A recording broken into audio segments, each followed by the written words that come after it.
Amawaka-waka abaxhasi beqela leZanu-PF baphume ngobuninzi besuka eHarare beyokuzimasa irali eTshuthungwiza kumazantsi komkhulu leli lizwe, nanjengoko bebelindele intetho kamongameli Emmerson Mnangagwa.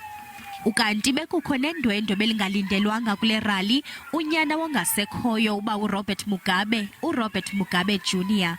Pamberi neZanu-PF phasi nemandu.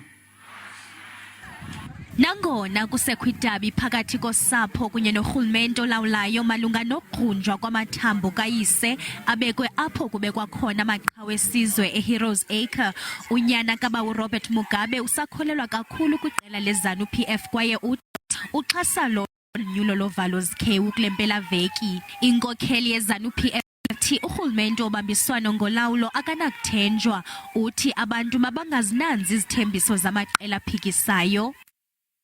Nothing to offer except lies and empty promises. We, the Second Republic, will never promise that which we will not do. We accept that the country has challenges and problems, but we agree that we have to prioritize kutambura ikoko. Mnangagwa uthi uluntu malibeke phambili ilizwe.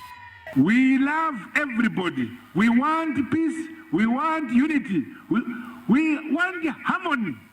Kusenjalo, iqela eliphikisayo iCitizens for Coalition Change lithintelwe ekubeni libambe irali yokugqibela phambi konyulo eHarare, ukanti neminye imisitho ye-CCC ithintelwe ngabasemagunyeni kweli lizwe. Ukanti inkokheli yalo mbutho Mnumzana Nelson Chamisa uchaze oku njengongabikho konyamezelwano kwezopolitiko nokuxhatshazwa. OkaChamisa upenele enkundleni ngethemba lokufumana imvume yokudibano phambi konyulo lwangomgqibelo.